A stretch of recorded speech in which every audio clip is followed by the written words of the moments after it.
Airports. Tyler Bond hated them. They were a necessary evil in his job, but he hated them. They were hurting his marriage. They held masses of people waiting to be airlifted to their destination like cattle and treated like cattle.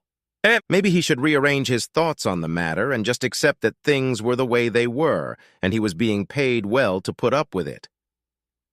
10 years ago, he had to stand in line to check in, then stand in line at security, and then stand in line to board the plane, where you would have to stand in line again, waiting for those in front of you to stow their luggage in the overhead compartments while the line slowly moved to your seat at the back of the plane.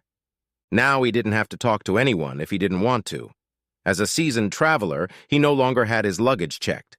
TSA Pre drastically reduced wait times at security at most airports. His years of cross-country travel once a month plus another shorter trip each month solidified his status with his favorite airlines, where he usually no longer had to sit in the back of the plane and could board after first-class passengers. His credit card even gave him lounge access, which was quite nice there at the Miami airport. Although the experience was much better now, he still didn't like it. Today, however, in the lounge, Veronica, an attractive middle-aged woman who looked several years younger than him, wearing a frilly dress with a deep neckline partially covered by a cardigan, was chatting with him about her recent travels. Near the end of the conversation, she let the cardigan not cover so much. The drool flowed. He also happily and candidly shared his own stories of travel and war, and at the end of their conversation, she handed him a business card. He glimpsed the card, not wanting to take his eyes off Veronica, and discovered that she was also from Denver, which led to a few more minutes of conversation. She had one more stop to make before heading home. It was probably for the best. After chatting pleasantly, they dispersed to their gate. Was she flirting with him? Maybe. Maybe. He wished he'd realized it while they were talking. Decades of marriage had dulled his senses to flirting. Shit. Not that anything could or should have come of this. He'd been 100% faithful during his 26 years of marriage, and he wasn't about to change that. This was one of his cross-country trips, and despite his dislike of airports, he was in a good mood because of his conversation with Veronica and some success on his trip that would pave the way for an extra bonus next quarter. He had just boarded his plane, in a larger economy plus seat to return home, when his phone rang. He was just about to put it into airplane mode when it happened. It was his wife, Rebecca. Sigh. It was very early in Denver for her to wake up, let alone call. Given the morning hour, he wondered if it was important. It probably was. His finger hovered over the phone to answer, but still he turned the phone off. If it was one of his children, he'd answer the phone, of course, but whatever this bat wife of his wanted could wait. He recognized that the journey that had begun 10 years ago, though limited, had not been easy for them, but it shouldn't have caused so much controversy. He was rarely gone more than 6 nights a month, but it seemed to have become too much. Women. He wished his wife was more understanding. When he had told her about his new position years ago and the increased salary and bonus, his wife had practically shoved him out the door, and then she had welcomed him and his money home with open arms and legs. Now, despite his attempts to buy her wine and dinner more often and spend more time with her, she has become distant. Recently, his boss told him that if he accepted a new position that required more travel, he could make even more money. He did not mention this offer to his wife. It would not have served a good purpose. This whole situation saddened him, but he had his children, who were fantastic. He loved his children. His daughter Jamie had just started pharmacy school in the fall, and his son Mike was in summer school to get a head start on his first year of engineering, just like his father. Both parents were, predictably, proud. He missed attending their events and missed having them tangled up under his feet. He guessed Rebecca thought so too, as she seemed sad lately. Whatever their current problems were, they had raised 2 exceptional children. Smart, funny, hard-working, selfless, and with a sense of humor. Over the years, they had gained many additional joys. He wanted to see them more often. Since the kids now had their own place nearby, he thought about downsizing the big house. Rebecca didn't want to hear about it. In addition to her work at the hospital as one of their financial executives, she served on several charitable boards, and the house, the neighborhood, and the neighbors fit her image. A little extra maintenance on the house and yard compared to the smaller house was one of the sacrifices Tyler had to make for his wife's social standing. Sigh. The flight was languishing, as it often did, or rather, he was languishing on a long flight. He wasn't in the mood to watch a movie, and he had hardly slept during the trip, so he decided to close his eyes for a few minutes. He was awakened by the sound of landing. He was surprised that he had slept for almost the entire trip. He turned his phone back on, and it looked like something had exploded. Voicemails and messages from everyone close to him. He called his daughter. "Oh my God, Daddy, thank God you called." "Jamie, you knew I was on the plane. What's going on? Everyone's been trying to call me, but no one's told me anything." "Well, I'm not going to say anything now. Stop by my place since it's on your way home. Mike will be here too." "Jamie, you can't leave me like this. Are you and your brother okay? Is your mom okay? Is anybody hurt?" "I'm sorry, Daddy, it's just a big mess. No one got hurt. Well, no one we love. I'll explain everything when I see you." "What the hell?" Tyler made it from Denver International Airport to his daughter's house near the university in record time. He knocked hastily on the door, and she was nearly in tears when he entered. He saw his son sitting solemnly in a chair. "What's wrong, baby?" "Oh, Daddy, we're so sorry. It's a huge mess." Mike spoke up. "It's like a big bazaar." "Tell me, what happened?" Jamie continued. "We didn't want any of this to happen. It's just like a snowball effect." "What exactly did you not want to happen?" Jamie. "Well, we wanted some of it to happen, but not like this." "Honey, you haven't told me anything yet. Just tell me." Okay. It started about a month ago when you were on your last trip to Boston. I was going to stop by to visit my mom during lunch, and as I approached, I saw a Tesla pulling into your garage, which was weird. I didn't recognize the car and didn't know who it could have been. From the street, I could see the lights on in the house, and from the way the shadows were moving, I could see someone walking towards the garage. I called my mom's cell phone, but she didn't answer. I waited a few more minutes and called her again. When she answered, I asked if she was home, and she said she was still at work and would talk to me later. Obviously, I suspected that was a lie, so I hung up and watched the house some more, wondering what to do. After a while, I moved my car out of sight and snuck over to peek out the garage window. Mom's car was there along with the Tesla. I was furious. I went back to my car and called Mike and told him what I had seen. I wanted to know who was with Mom. Fueled by anger, I spent the first 6 hours waiting for him to leave, and then Mike came and watched until he left at 7 o'clock the next morning. Mike followed him to work in a large office building in Cherry Creek, walked in a few minutes later, and asked the security guard if he knew the man who had just walked in. He gave Mike the name, and Mike called me. We didn't know what to do. I called my mom the next morning, unhappy that she hadn't returned my call, and I've been cool with her ever since. On your last trip, we followed up, and the same thing happened. So Mike and I decided to do something about it. Mike stepped in. I was there when you checked the smoke detectors a few weeks ago, and when I saw the detector in the garage, I came up with an idea that we thought was funny at the time. I guess it's no longer funny now.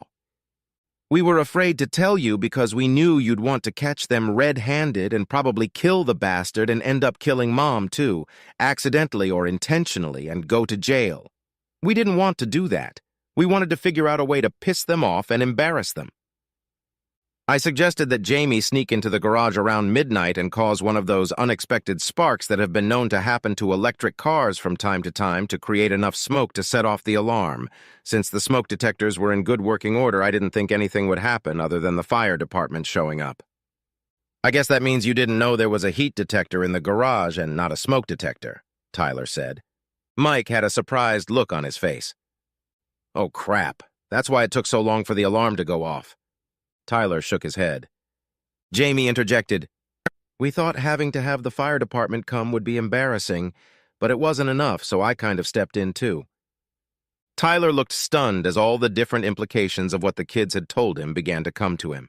He asked, It looks like my marriage burned to the ground. Is our house in one piece? Jamie replied, What? Oh yeah, well, for the most part. Oh my goodness! I visited the house after Mom left for work both times, and both times one of Mom's Magnum wine bottles was in the trash. I know she likes to keep the bottle cold most of the time, so this seemed like the perfect opportunity to compound their embarrassment. It's very easy to buy Viagra or its equivalent online these days, so I ordered some. I'm studying to be a pharmacist, after all, and with my chemistry degree, it wasn't hard to turn the pills into liquid. Tyler interjected, "You didn't." "I'm afraid I did. I snuck home yesterday afternoon. I looked at the wine fridge and my mom had already opened her bottle of Magnum, sealed it, and set it down. It turned out to be only a cup or two short, so I poured my mixture in, stirred it, and put it back in, carefully leaving no trace. We thought they'd have to run out of the house when the fire department showed up and he couldn't hide his erection, which would expose her and her lover to all the neighbors."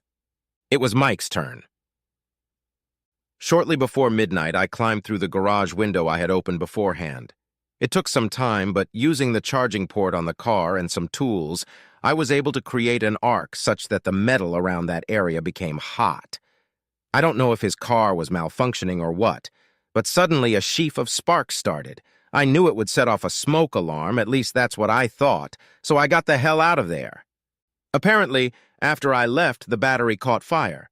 I think it did because before the fire department could get there, not only his car caught fire, but my mom's car caught fire as well. By this time, the alarm system in the house had gone crazy and the whole neighborhood could hear it. Jamie said, "You know how Mom freaks out when she's upset? It's like her brain just shuts down. That's where the story gets interesting." More interesting? More interesting than my wife cheating on me and my house burning down. Jamie continued. "We told you the house didn't burn down." Oh, great. Anyway, in the few minutes I was allowed to talk to my mom this morning, she told me she jumped out of bed when she heard the alarm. She shook her lover, Eric, but he didn't wake up. She knew he had a lot to drink and couldn't wake him up. She thought he was dead and became hysterical. She called 911 from her home phone and started yelling, "Fire! Call an ambulance!"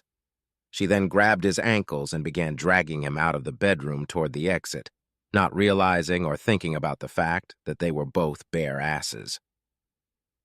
He was too heavy for her to get down the stairs, so she kept dragging him. Again, she wasn't thinking, so he was lying face down.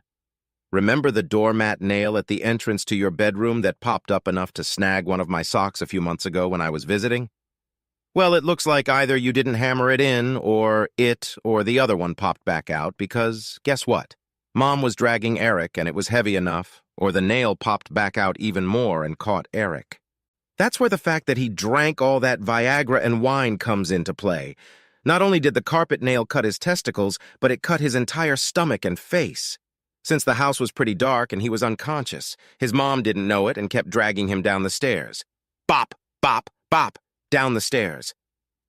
I almost felt sorry for the dude.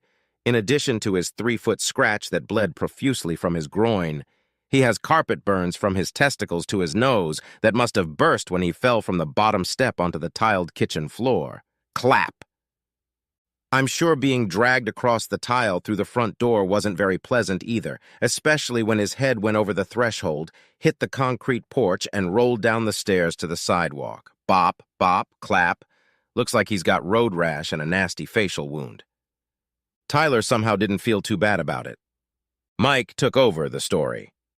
The house alarm must have woken up the rest of the neighbors because there seemed to be quite a few onlookers when Mom dragged her lover, both with bare asses, out the front door in front of everyone.